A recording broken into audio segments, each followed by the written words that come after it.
Part of the crisis of the assault on the universities, I believe that's happening right now, is because there became too much of a self-referential aspect of scholarship and a sort of derision of making things accessible and popular and applicable. And I think making things accessible and relevant and applicable is exactly what knowledge is.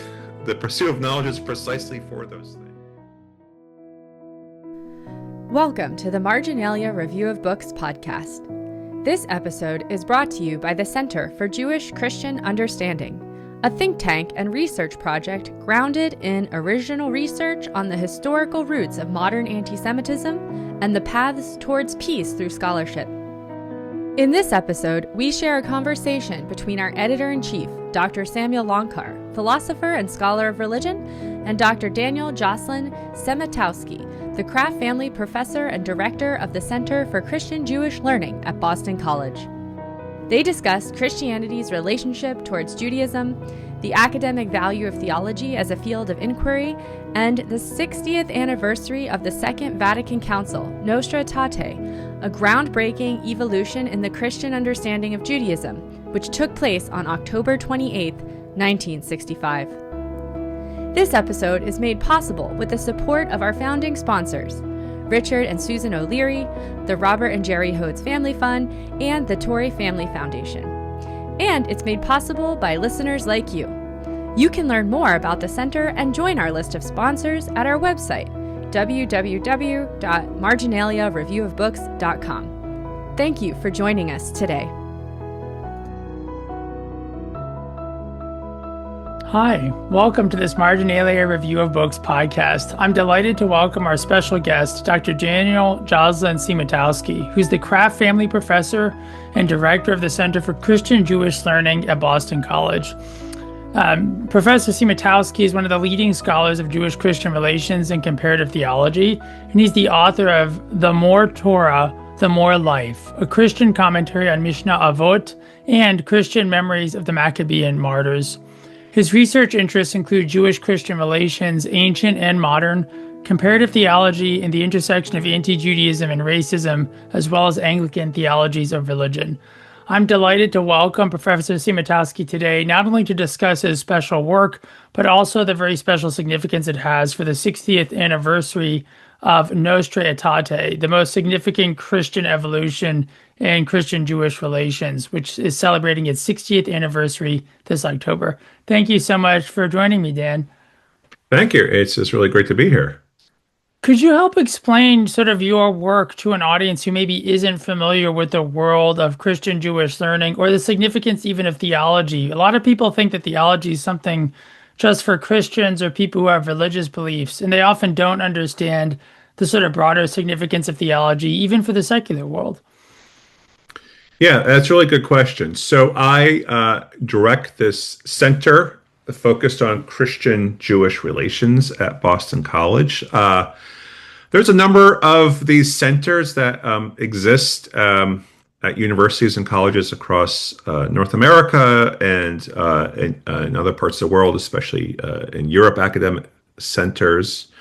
These were established in the wake of the Second World War and the Holocaust as a way of asking, how can Christianity begin to account for its complicity in anti-Judaism, anti-Semitism, and the reality that the Holocaust happened in nominally Christian lands.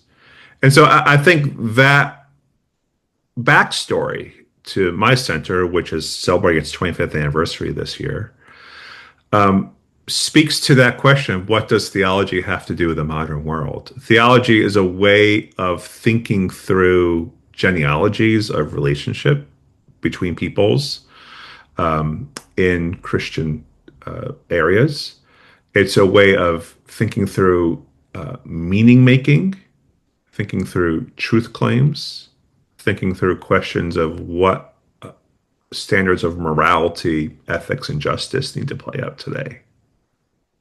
Well, that's incredibly interesting and helpful. The idea of theology is, first of all, a sort of genealogy of sort of the relationships between peoples, and in a sense, of the broader genealogy of our values in the Mhm. modern world. So if we could start just with the first thing you mentioned, I think there's you mentioned right the Christian background or even in complicity in anti-Judaism and anti-Semitism. Can you give a brief overview of what we know as scholars about that? Because it's obviously an issue on which you could say there's a very different degree of awareness. Jewish people are obviously much more aware of the role of Christianity in anti-Semitism. Many Christians have a much more difficult time, maybe because of a lack of education, which the center you direct, of course, is part of helping people with that, understanding that role, and can often even be uncomfortable. So how could you help us understand what is the Christian role in anti-Semitism and anti-Judaism, particularly, for example, with the Shoah or the Holocaust? And is there a particular approach that you use as a educational leader and teacher to help students who might be coming from Christian backgrounds, for example, think about that in a way that doesn't threaten them, but also exposes them to what we know as the scholarly truth? Yeah, so it's that course is an entire semester worth. Exactly. You got You five know, minutes now. that's it. So let me put it this way. Um, I actually teach a course on called Christianity and Judaism in Dialogue that fulfills one of the theology requirements at Boston College. We have two theology requirements for all undergraduates. And I'm actually just finishing up the first half of that course, which is simply looking at what we might call the master stories or master narratives of Judaism and Christianity. That is, what are the narratives that animate each tradition? And so we look at the story of Exodus and the life of Jesus through the lens of the Gospel of Matthew. One of the things that's really useful about that is the way in which Matthew kind of really calls upon the Exodus master narrative to shape the story of that gospel. And so we already see that there's this kind of inherent connection, even though there's significant divergences around the person of Jesus between Jews and Christians, that there's also a calling upon an understanding of the same God is behind these actions for both communities as a shared way of looking at scriptural narrative. But there's divergences. And so the second half of the semester I teach with my students is to say, how do those divergences come about? And why is it that Christianity turns towards a way of engaging with Judaism in which Judaism becomes the other that Christianity defines itself against? When we think about the problems of marginalizing and oppressing people in Western cultures and societies, I argue that the genealogy of that goes back to a kind of original Christian anti-Judaism. The scholar David Nirenberg, who's now at the Princeton Institute of Advanced Studies, wrote a book called Anti-Judaism, the Western Tradition, where he talks about how Christianity uses the figure of the Jew to think with, that is, to define itself in terms of, but the Jewish reality is never engaged with as a subject, but always as an object. And so this way of making the other happens very early in Christianity. We begin finding it in figures like Justin Martyr in the middle of the second century, really concretized in fourth and fifth centuries with figures like John Chrysostom and Augustine of Hippo. That process of self-differentiation takes some time, but we can really see it concretized by the fourth century. And that develops what we call a theological legacy of anti-Judaism. That Judaism is that which has passed away. It represents something inferior, weak, temporary, carnal, and that Christianity is that which is eternal, of the spirit, universal, these sorts of concepts. That legacy of theological anti-Judaism is what begins to undergird what scholars identify as anti-Semitism as well, which is a way of biologizing, we could say, racializing the Jewish people. We see that dynamic actually unfolding starting in the middle of the 13th century, and further coming about in things like the blood purity laws that is developed in Spain during the Inquisition in the 15th and 16th centuries.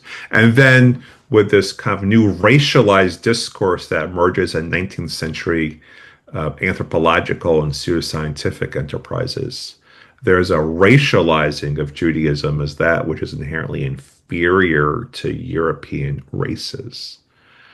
And sometimes it's easy to say, well, Christianity is anti-Jewish and something like Nazism is anti-Semitic. That sometimes can release some blame for Christian apologists. But I think it's more coherent to see how these are kind of organic developments and one depends on the other. And it's really difficult to actually extricate Christian anti-Judaism from the racialized anti-Semitisms of the 19th and 20th century, which is why these genealogies of relationship are so important to investigate. Right. They're crucially important. I was thinking of an example of the anti-Judaism from Nuremberg's work, where he talks about Immanuel Kant, who many people will know as one of the great Enlightenment philosophers. Mhm. And there's a great deal of controversy. Nuremberg discusses it because Kant is representative in many ways of the Enlightenment tradition in having this exactly very Christian view of the inferiority of Judaism as historical, as opposed to sort of his philosophy, which is a kind of secularized Christianity as eternal. And he Mhm. speaks of the need for a euthanasia of Judaism, which Mhm. is not necessarily a call for the genocide as we now hear it after the Shoah, but is very reflective of this tradition, which stretches all the way from the second century up to the present. We obviously now confront a terrible upsurge of anti-Semitism on both the left and the right. And in fact, the sort of right-wing mainstreaming of anti-Semitism in American discourse is extremely concerning. Do you see that as a direct connection to this anti-Christian, the Christian anti-Judaic legacy in the contemporary anti-Semitism? A lot of people will just say it's a cultural phenomenon, but I think a big stress of your own work and scholars who work in the theological background is exactly as you said, that anti-Semitism is actually not really fully detachable from the Christian context in which it emerged and was Yeah, racialized. yeah. One of the really good examples of this, and let's just stay on this question of kind of the phenomenon of the United States on the right, and I'm happy to talk about the phenomenon of the United States and globally on the left as well. But there's something called the International Holocaust Remembrance Association's definition of anti-Semitism. It's shorthand as IRA for the acronym. And one of the elements of it is to not basically portray Jews as responsible for death of Jesus or things that cast them in a negative religious light. And this really ties into what we're going to talk about with Nostra Aetate later. And there was a proposal to basically enshrine the IRA definition as kind of something that the United States signs on to and gets tied into elements of anti-discrimination law in the United States. Last year, this was going to be voted on in Congress, and Marjorie Taylor Greene, who is a very strong figure in sort of far-right discourses in the MAGA world, but an interesting critic of MAGA as well at times that we maybe don't need to get into. She and some other people in her caucus really objected to this provision of the IRA definition because it said this requires us to deny scripture in which it's clear that the Jews are responsible for the death of Jesus. And so this desire to hold on to what we call the deicide charge, even though one had assumed that in mainstream American Christian culture, this deicide charge had ebbed away, we see its resurgence in far right circles. The flip side of that on the left around, say, anti-Zionist discourse is the shifting of the deicide charge into something more like there's something within Jewishness that is inherently aggressive, murderous, harms the innocent. And so Jesus as the ideal innocent figure gets shifted onto other innocents that elements of Judaism, especially Zionism, can do nothing but become perpetrators of harm to innocents. It's a powerful and alarming resurgence of the legacy. If you were to summarize for a person who doesn't, and I think a lot of even Christians today don't know this, like Catholics, for example, because it's been taken out of the liturgy. We talk about the deicide charge, which this is the charge that has been leveled against Jews for, almost 2,000 years and justified terrible acts of violence throughout history in Christian lands, that they killed God on the understanding that Jesus was not only the Son of God, but was divine. And so the idea of deicide is this, in a sense, it's the imputation to Jews of a literally almost unimaginable crime. A crime Right. whose very theological intelligibility is like linked to Christians' unique idea of the incarnation, that you can somehow attack God through the person of Jesus. And this was part of the liturgy. It was read annually in Yeah. certain very influential services in, for example, the Roman Catholic Church. So if a person has no exposure to that, could you just give a brief summary from the standpoint of that traditional perspective of, what is the logic? You just elaborated on it, that Jesus sort of becomes this innocent figure. But for someone like this congresswoman, what is the logic of thinking still that we need this? I think it's a very concerning thing that people think this, and I think Christians would even feel often slandered if they were told that they think this, and yet here we have it back in our Yeah. culture.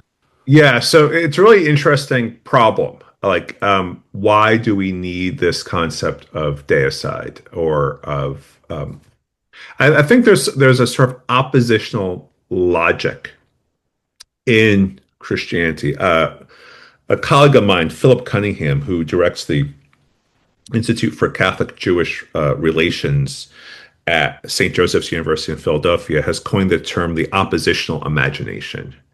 And I think this is really a helpful heuristic device, that there's something in Christianity that encounters Judaism as the negative against which Christianity is defined positively. My hunch in this is part of the reason why this occurs is because the core element of Christianity, the text of texts, is the four canonical gospels, and they are narratives. Any good narrative as a plot depends on conflict and resolution of conflict. That's what makes the story interesting. And the conflict that gets embedded tends not to be the conflict of Jesus with Rome, but rather the conflict of Jesus with fellow Jews, Pharisees, scribes, temple leaders. Even though we as scholars of the Gospels could say, this is an intra-Jewish debate. This would not be unlike we read a novel about contemporary American public life, and we could see an intra-American debate. But when Christianity becomes more of a Gentile movement, that intra-Jewish element gets lost, and then it seems to be Jesus against the Jews versus Jesus the Jew against another set of Jews. So that oppositional narrative then elevates Jesus above Judaism. And we have some really unfortunate texts from scriptures that do this kind of work. One is the Gospel of John, chapter 8, verse 44, where Jesus is debating with the Jews, and Jesus declares his opponents to be children of the devil. Okay. We also have in the Acts of the Apostles, chapter 2, I'm reading this now, verse 23. This is Peter's discourse on the day of Pentecost when he's preaching to the people in Jerusalem. And he says, this man, Jesus, handed over to you according to the definite plan and foreknowledge of God, you crucified and killed by the hands of those outside the law. So Jesus is Peter speaking to the residents of Jerusalem and says, you've killed Jesus and you handed him over to the Romans. And so it's that kind of a New Testament passage that various Republican representatives said, no, this is in Scripture, that this happened. And so, but then that gets elevated to, again, Jesus versus Judaism, Christians versus Jews, Christians as righteous followers of Jesus, Jews as those who have blood on their hands. And so I think there's an oppositional logic at play in the core texts that then gets utilized to create this oppositional rhetoric between Christianity and Judaism. And I think this feeds into a wider phenomenon we could discuss also, which is Christian supremacy. That Christianity is at the top of the spiritual and social and political pyramids in Western thought. And this goes back to some of what we were discussing with David Nirenberg's thesis in his book, Anti-Judaism. Right. And so, yeah, I think we should discuss that. I think maybe one way to get into that issue of Christian supremacism is to ask you, and I'll share my own thoughts. I know we both are aware of the scholarship on this, whether you think these readings of the text that take this oppositional logic, like in the passages you mentioned, whether these are actually accurate historical understandings of the Gospels. I mean, my view based on the scholarship is, of course, it's not. As you mentioned, Jesus is Jewish, all of his disciples were Jewish. The original movement associated with him was Jewish. We know there were Gentile converts, but I think the best scholarly understanding of that is, to me, there's like three important points that as I see it, there's a scholarly consensus on, but you can tell me if you agree with this consensus or how it plays out. One is that, as you mentioned in the beginning, there's a common pattern in Jewish literature, which is like it's an internal conflict. The prophets are often critiquing the nation of Israel from the standpoint of their failure to adhere to the law. And Jesus is a completely Jewish figure, like Daniel Boyarin shows in the Jewish Gospels. Indeed, he seems extremely conversant with the Pharisaic debates of like the school of Shammai and Hillel. And he says, I'm here to perfect the law, to consummate it. He says that my disciples have to have a perfection and righteousness greater even than the Pharisees. And so it would seem like on the internal logic of the text properly read, none of these passages should be read as actually about some gigantic group of all the Jews or of Judaism, but they're rather an internal critique of one Jewish group, of another Jewish group. In this case, for example, often the Sadducees, who is the sect who is in control of the temple, also was in the closest connection with Rome. They were concerned to preserve the peace of Judea as a Roman province. And that's connected to the second debate, which is that the terms we translate as Judaism, many scholars argue, should really be translated as Judean. That there's a specific regional concern. Marginalia published a very large form about this that we'll link to. The people listening to this and reading it can see about this debate. And one of the reasons I think it matters, for example, Sarah Rudin, in her translation of the Gospels, she translates these terms as Judeans, that there were many, many Jews, of course, in many regions like Samaria and others. And Judeans in the Jerusalem leadership obviously had a role, of course, in anything that happened in their context. So, but the idea that they stand in for all of Judaism, that's a claim that is foundational to this Christian, later anti-Jewish, anti-Semitic reading.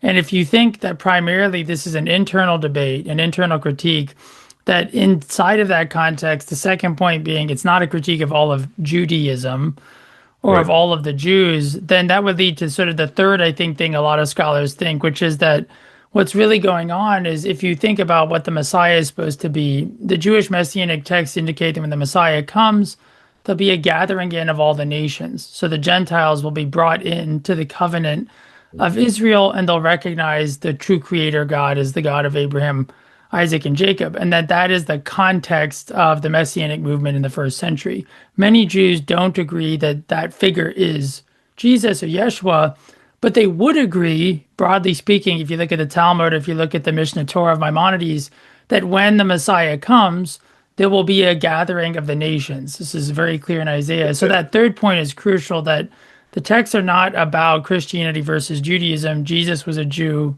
the original movement of his disciples was a Jewish movement that existed inside of the context of the temple observance. The critiques are often focused on a particular group of ruling Jews who many other Jewish groups, like the Essenes we know, also critiqued. And so would you agree that that's a decent snapshot of kind of the broader scholarly Yeah, consensus? yeah. How could we bring that to bear then on Christian supremacism? Is this something that all Christians are part of, or is it part of just this unfortunate logic, you could argue, that comes from misunderstanding the historical context of the text? Right. So, yes, in broad strokes, what you say is true. And of course, there's full ranges of scholarly debate about various aspects of this. I think one of the things that's really interesting is with this Jewish Judean question, how you translate this word. One of the anxieties that gets pointed out, though, of course, is that we have scholarship that came out in the 1930s under German Nazi theologians who were seeking to de-Judaize Jesus. And so they made this Judean distinction to say Jesus isn't a Jew at all. He's from the Galilee, and the Galilee was actually of a different ethnic composition, et cetera, et cetera. And so we could see quickly how even efforts to introduce nuance can get weaponized, which Right. goes to the logic of Christian supremacy, which is why does Christianity feel the need to support priority over Judaism? And can we move from that oppositional logic to a different way of thinking about Christianity, which, if we follow the example of Jesus, I'm speaking now from a Christian theological perspective.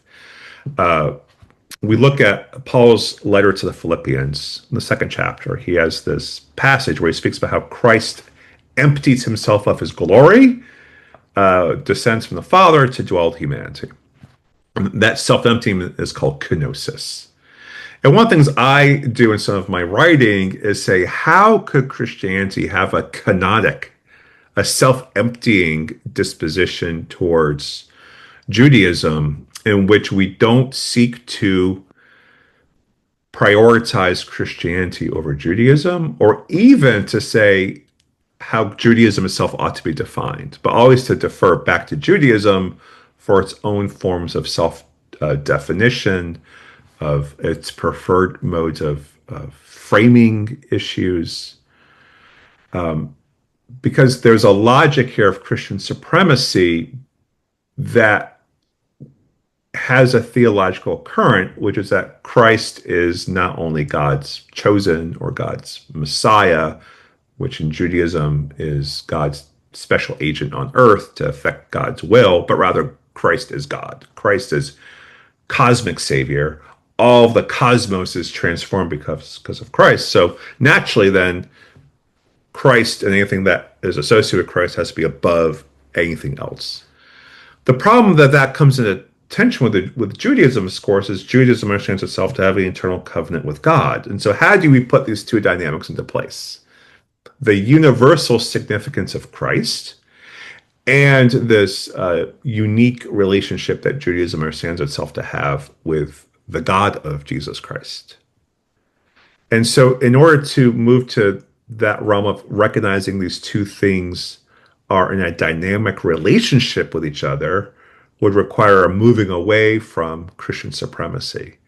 So instead of what we could say is a oppositional imagination that Christian supremacy feels, we would want to then, for Christianity, shift to what I call a covenantal imagination of recognizing the different ways in which covenantal realities exist. So covenant means a special way of making relationship between a people and God.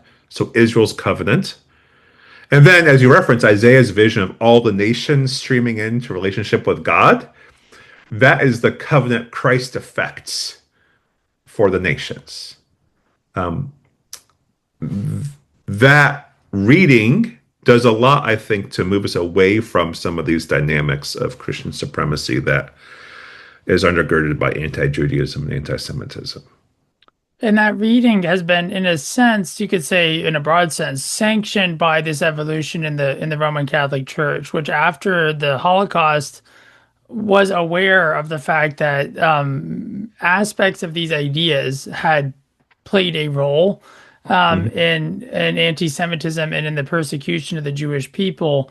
And so, in the context of what's the Second Vatican Council, I'll let you, if you want, give a brief overview of that. But just for people who are too new to this, there was a First Vatican Council, which was in the context of the 19th century and the rise of modernism, liberalism, and it was perceived, I think rightly, as very anti-modern, Right. in broad ways anti-liberal, because there was a genuine tension between certain of these movements and the Roman Catholic Church as you could say, a theopolitical institution.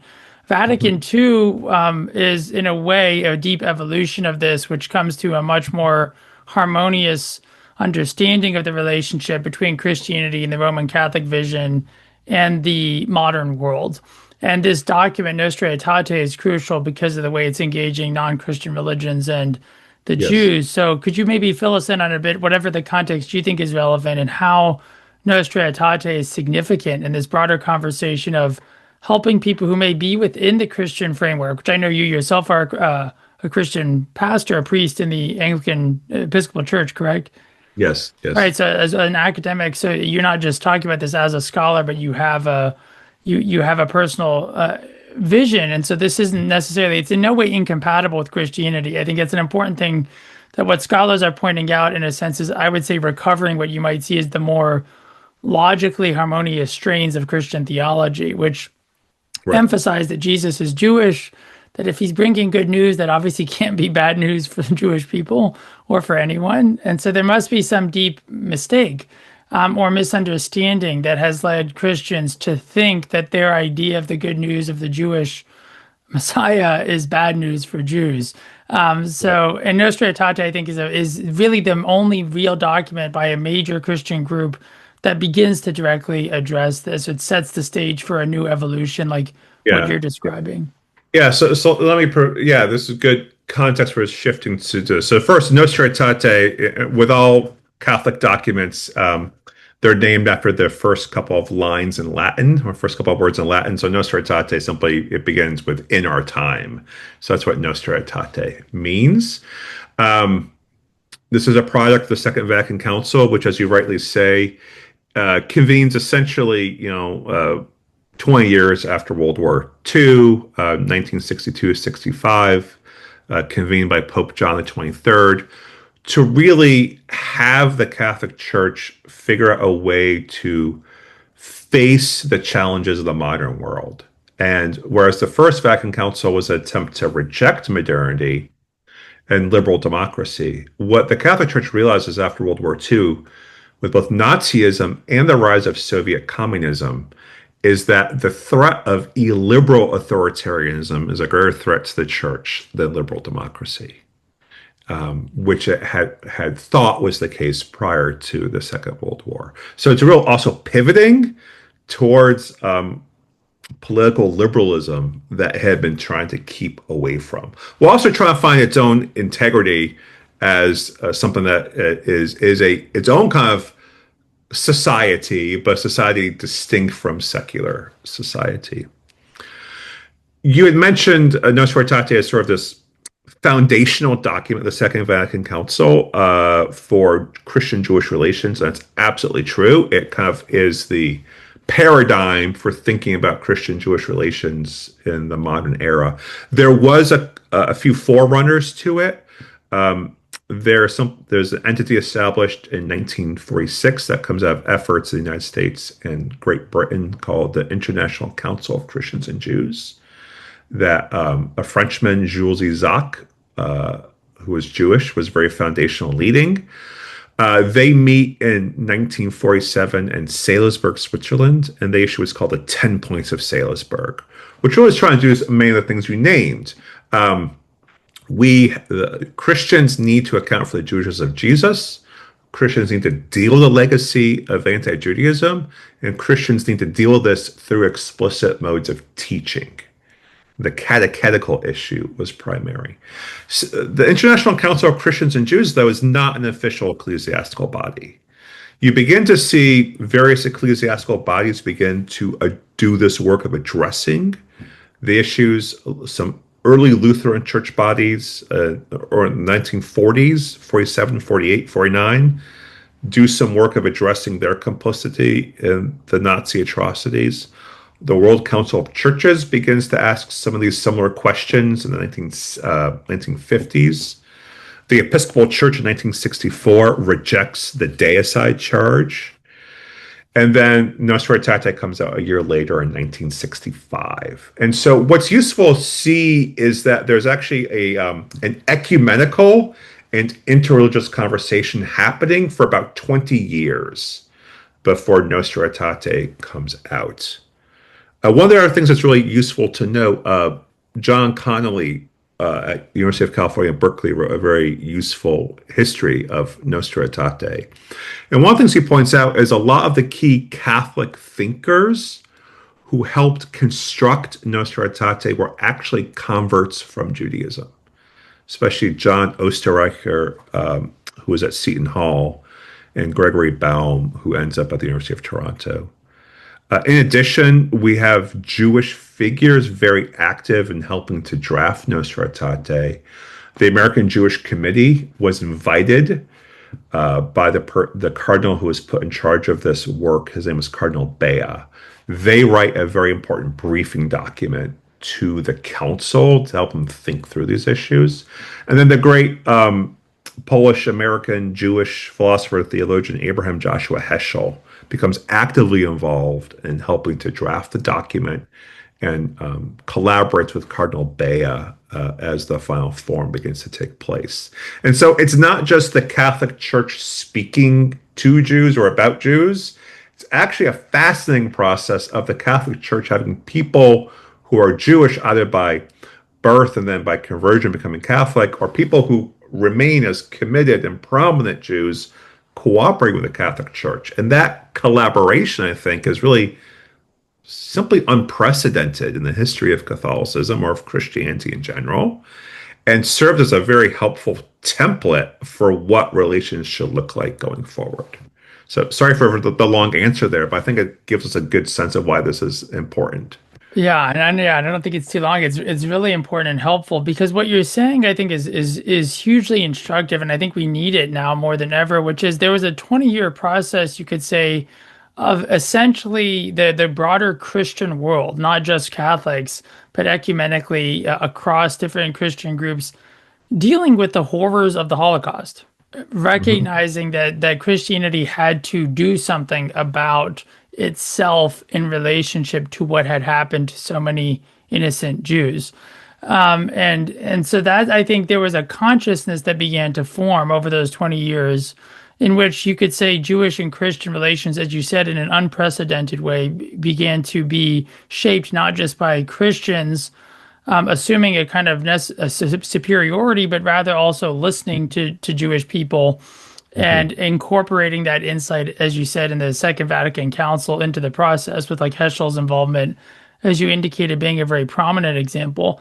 My perception today is that consciousness has been largely lost, both in the broader culture because of a lack of an understanding that what people would call knowledge of religion is actually essential to be an educated person.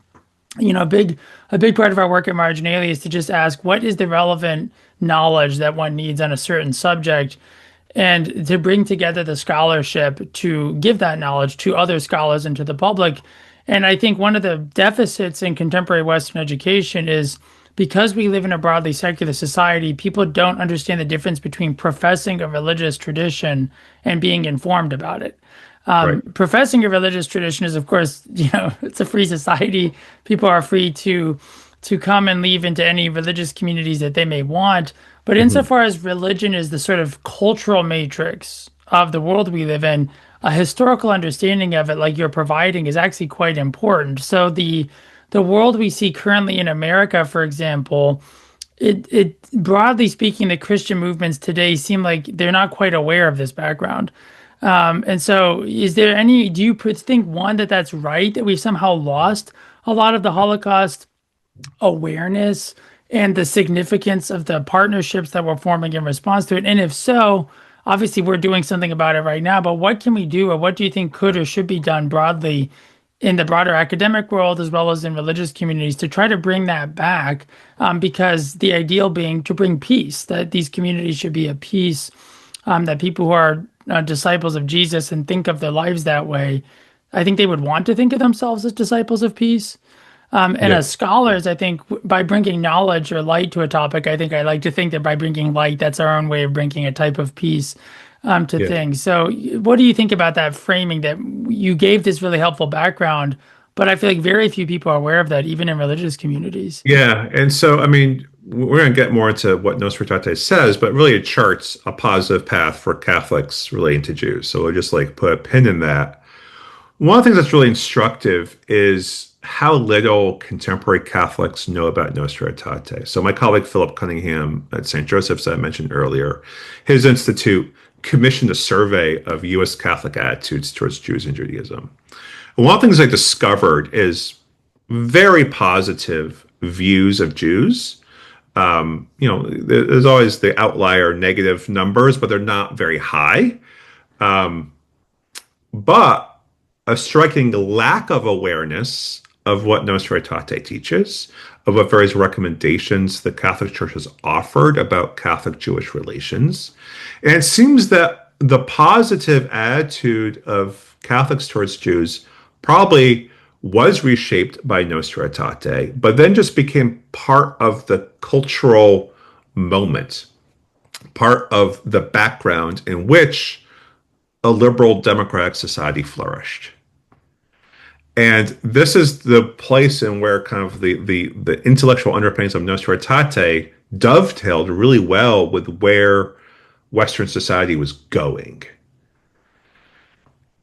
And so one of the questions to ask is, do Catholics feel well dispositioned towards Jews because of what the church teaches, or because that is the habit of American society? That's a very interesting question. And it Yeah. seems that this is something that I find replicated among my Catholic students at Boston College who, unless they went to a really top tier private Catholic school, probably were not exposed to Nostra Aetate as a document, but they were taught the general positive attitudes in the course of their religious education training. But again, to them, it felt much more like kind of a background element than a foregrounded element. And so one of the questions to also ponder is, as we see threats to liberal democracy arising internationally and domestically, what would a Christian body need to do to ensure that the gains of Nostra Aetate are not lost when the political paradigm shifts? And what do you think? Because I think that's a very pregnant question, right? That we live in a moment of resurgent illiberalism, and there are even a minority, some of whom, though, are intellectually prominent, of people in the Catholic tradition who are very critical of Vatican II generally, which I often worry is a very coded way of being particularly desiring to reject the authority of Nostra Aetate. Because, Yeah. as you said, Vatican I perceived the great threat to the Catholic Church to be liberal democracy. It recognized much greater threat is illiberal authoritarianism.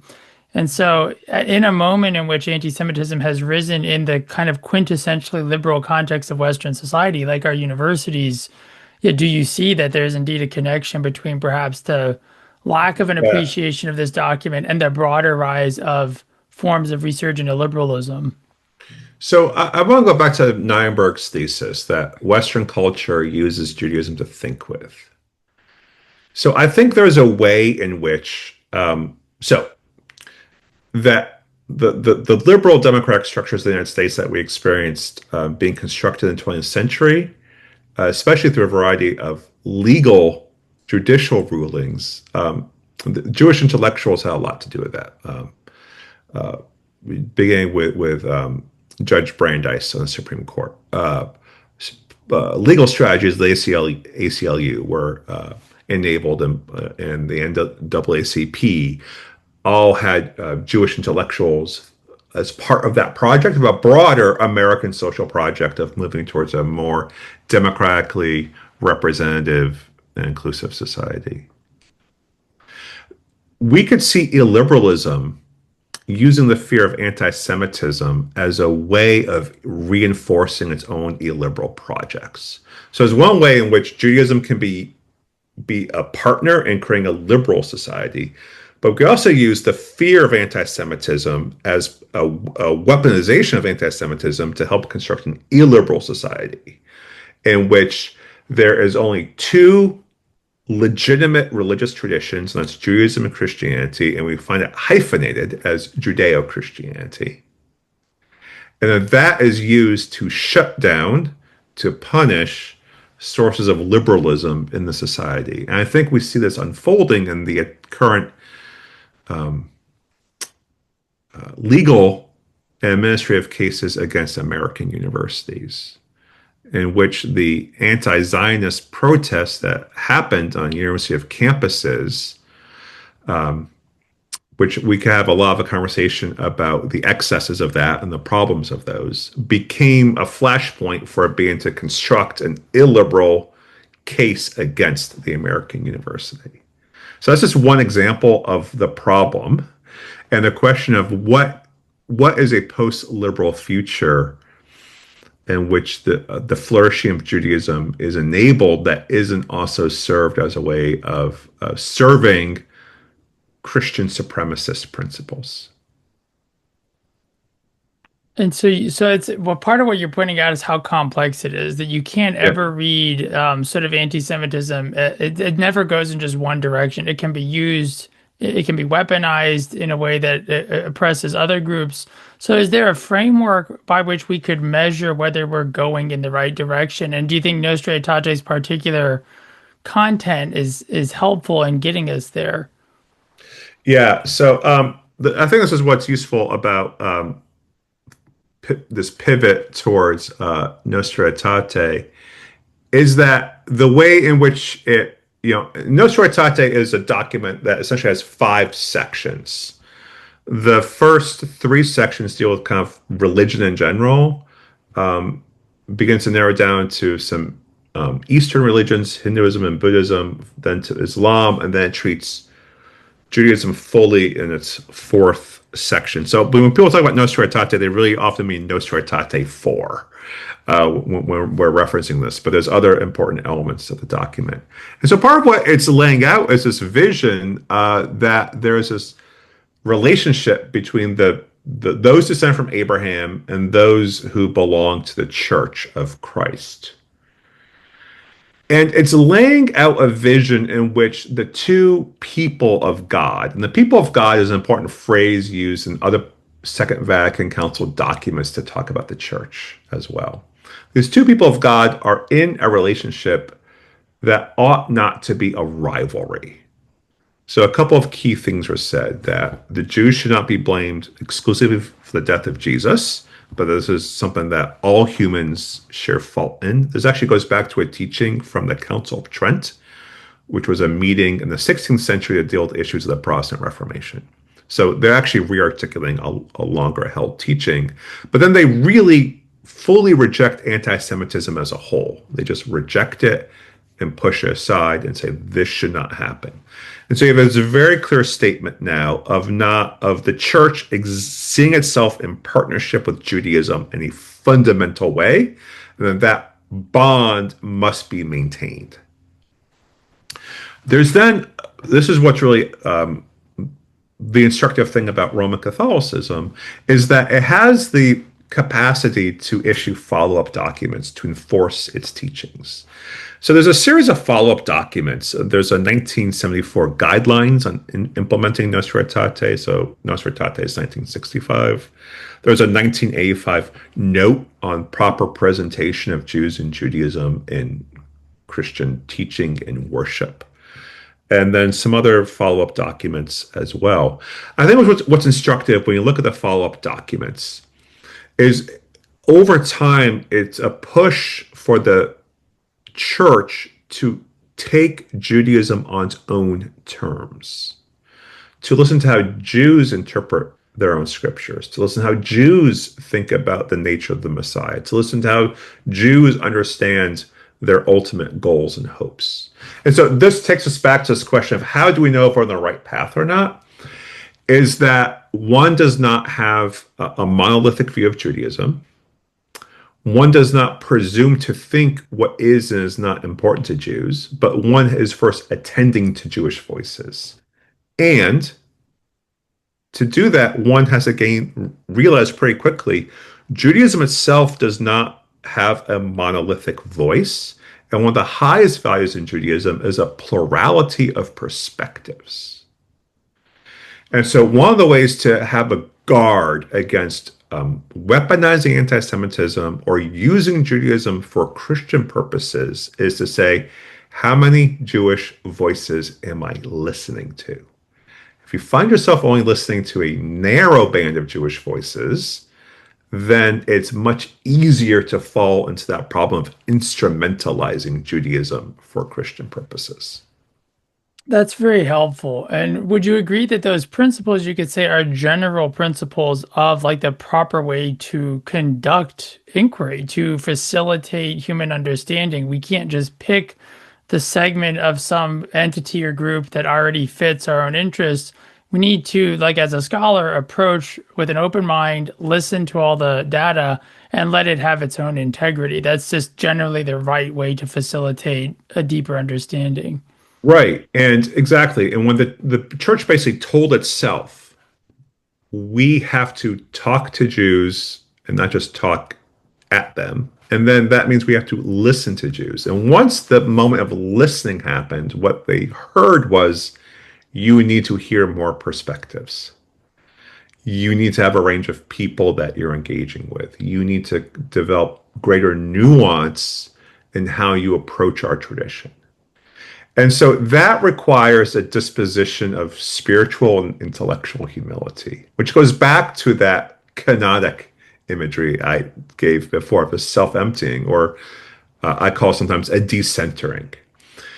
Engaging with Judaism requires a decentering of the Christian self, which I think is part of the greater intellectual enterprise. There always has to be a decentering of your own presuppositions. True knowledge comes when we assume that maybe there's more than we actually know, and that we have to let go of some of our own inner hubris, perhaps, that we've already accomplished all that needs to be known. Yes, and that you could say that's part of the broader life of learning or the philosophical life. And do you think in that context, are you hopeful as a theologian, as an educator, as a scholar of history, are you hopeful about the capacity for education to bring about more peace? Like, what do you think is the role of academics who are not representing any particular church? We're talking a great deal about the Roman Catholic Church because it is a globally massively influential institution. It has a genuine political dimension, and it's the only institution, as you mentioned, in a sense that has the legal coherence and institutional infrastructure to not only issue a statement like Nostra Aetate, but then, as you said, to issue developments of it, much like in our Yeah. Western legal tradition, where you can see an evolution of what does this mean by the way Yeah. in which the institution develops it, you could say, as precedent. So how do you see the role of like education or the work that you're doing or that we're doing as a scholarly center at Marginalia, and how would you what would be your kind of dream vision of what could come out of that? Yeah, this is, for me, was one of the most important elements of directing the center I do, the Center for Christian Jewish Learning at Boston College, is helpfully, this is not a center of the theology department, even though that's where my appointment lies, but it is a center of the university that is Boston College, which means that I have the intellectual permission to be interdisciplinary, to reach out to other entities of the university, and to see how the questions I'm driving at matter for the wider questions of flourishing. One of the things that my center does now is it has fellowships for students where they can investigate questions about Christian Jewish relations that relate to their own fields of interest. Boston College produces great leaders in all kinds of industries, business, law, government, like any good university does. And one of the things I really want to do is of course, foster the next generation of scholars, and I'm part of a doctoral program that does that. But to also recognize we simply need well-informed people in the world who understand these dynamics and these issues so that when they come up in areas of government or areas of ethics or areas of higher education policy or church life issues, that they are well-informed enough to advocate well for some of the issues that we've been discussing.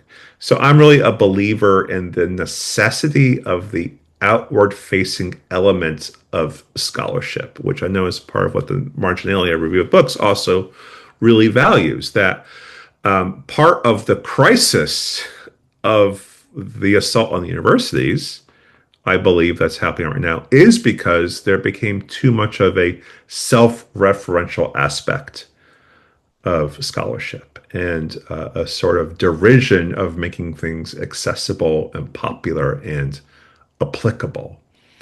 And I think those are making things accessible and relevant and applicable is exactly what knowledge is.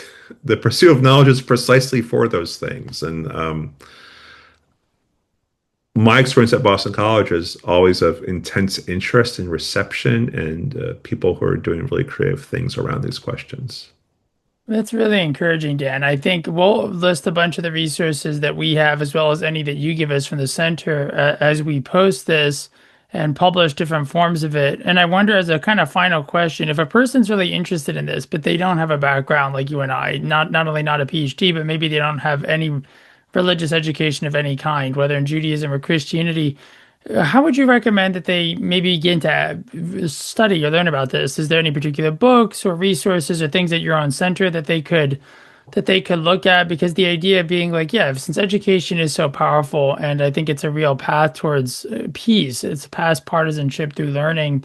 Do you have any recommendations for people who want to go deeper or learn more, and how they might engage that path? Yeah, I think that's a really useful sort of question for us to engage with. So my center has lots of resources on their website. We have a video library of lots of events we've done. We have a document library. There's also this Council for the Centers of Christian Jewish Relations has a website called Dialogica, which also has a great document library. There are some really great books out there that we can list. One on this history of Nostra Aetate that I mentioned before, John Connolly, From Enemy to Brother, The Revolution in Catholic Teaching on the Jews, is one really great one. We have other resources that I could also offer to you on this, especially the author, Rebecca Moore. She has a book called A Blessing to Each Other, A New Account of Jewish and Christian Relations. Very accessible. This is the book I assigned to my undergraduates to read on just understanding some of these dynamics. There's a whole rich body of scholarship out there, but those are some really good starting places to begin this. I'll also plug my book that's coming out next year by Fortress Press called Resisting Anti-Judaism, Practices for the Church, which looks at questions of how can Christian bodies, churches, church leaders concretely deal with some of these questions. That's wonderful and really helpful. And we're looking forward to more conversations and sharing more of the resources of your own expertise and of your center with our audience here at Marginalia. Thank you so much, Dan. Thank you. It was a great conversation.